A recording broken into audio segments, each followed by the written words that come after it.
ito bang ganitong approach, parang, for lack of a better word, remnants pa rin ba ito ng parang napaka-patriarchal na approach natin sa pangangampanya?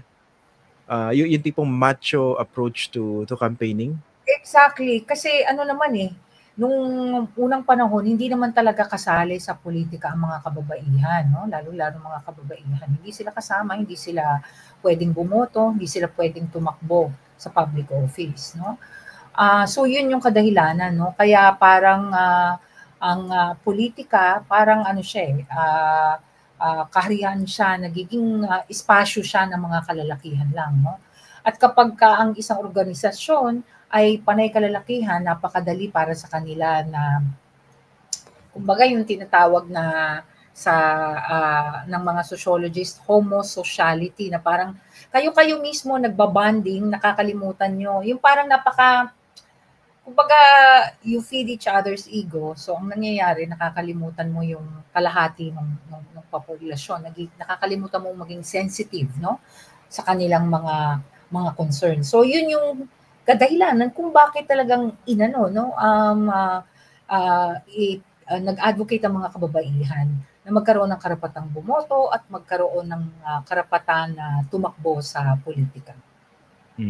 Ngayon ko na naisip, no, yung binalikan ko yung joke niya Hindi lang pala sexist no? Ageist pa. Diba sabi niya? Nay, dapat nire-regla pa, no? Parang medyo miski gaano kakatolerant sa mga ganyang joke, no? Parang ang hirap sikmurain lalo kung nanggagaling sa isang kandidato. Di ba?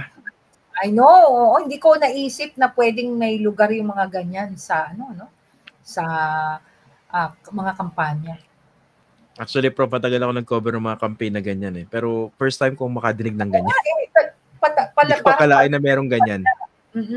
Medyo, di ba, common yung macho jokes di ba? Oo. Yung tipong parang binibida pa pag marami kang chicks, di ba? Ginagawa ng maraming kandidato. Nagmumukhang santo si or nagmumukhang parang altar boy si Erap Estrada behave na behave bigla niya nung araw. Ngayon, siguro hindi na maintindihan yung sinasabi ngayon. Masyado ng mukhang ka-level yata itong joke na to nung yung rape joke ni Duterte. Isa madre naman. Ito yung karugtong nung yung impact nung kanyang nung kanyang mga sinasabi nung araw nung siya ay pangulo, at noon pa naman sinasabi na ng mga kababaihan na hindi ito one-off, hindi lang to isa. This will have an impact on politics in the coming years. At ito na ngayon nangyayari. Oo nga Pero anong tingin mo, Prof? Bakit parang tolerated siya na by and large? Siguro depending on the degree or intensity of how sickening that a joke is. Pero bakit parang tolerant pa rin ng mga botante pag sa mga ganitong klase ng pangangampanya? Kasi may 'di ba? May survey nung 2 years ago na lumabas na bagamat marami na tayong naipasa, marami tayong batas patungkol sa karapatan halimbawa ng mga kababaihan, marami pa ring mga norms, tradisyon, mga kaugalian ang mga Pilipino na merong mga, kumbaga meron silang ina-ascribe na dapat ito ang babae, dapat ito yung lalaki. So, kasama ito, no? Na nahuhulma pa rin ito ng behavior ng mga politiko kapag nangangampanya. Sabi ko nga, Christian, hanggat pinapakita, minsan pag may hinahangan tayong babaeng politiko, sinasabi natin, oh, may balls yan. Ako, I refrain from saying that kasi parang ang katangian ng matapang lalaki lang, kasi yung anatomy niya yung basehan mo no, para sabihin na matapang ang isang babae. So, pinipigilan ko yung sarili ko na sabihin yon kahit hinahangaan ko yung babae. Matapang siya dahil matapang siya, hindi dahil kukumpara ang standard mo ay kalalakihan.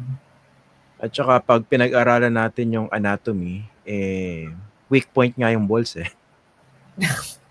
Di ba? May isang may isang nag-analyze yan before kasi bakit ko yun. Di ba? Bakit yun ang kasabihan? You've got balls. When in fact that's a weak point. Diba? Pag inisip mo during battle. Pag sinipa yung bolts ng lalaki. Pero yun nga, bakit i-attach yung ganong, I don't know, baka naman meron silang, I don't know, kung bakit na-associate yan at ginagamit sa babae, no? May bolts ka.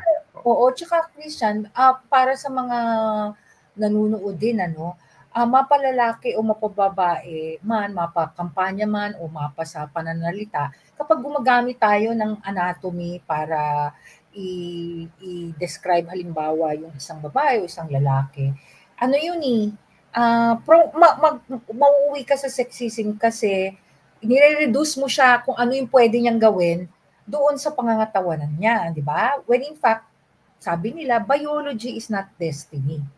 Di ba? Hindi porque ganito yung katawan mo, ganito yung anatomy mo, meron ka ng mga hindi pwedeng gawin, di ba?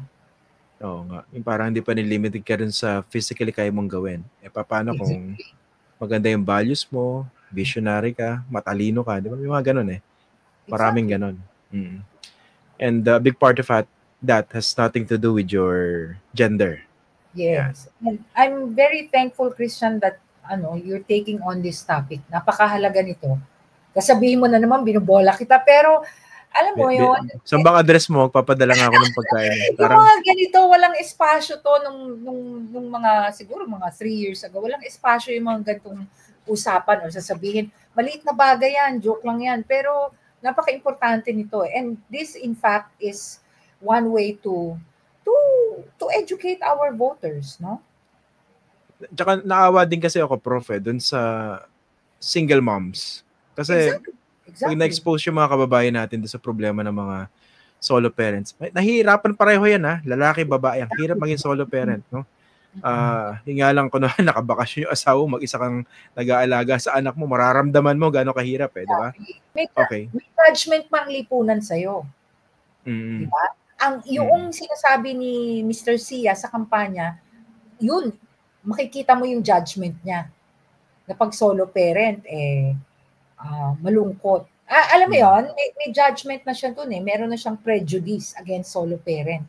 May pangangailangan na siya yung magpupuno. Yung bang ganon.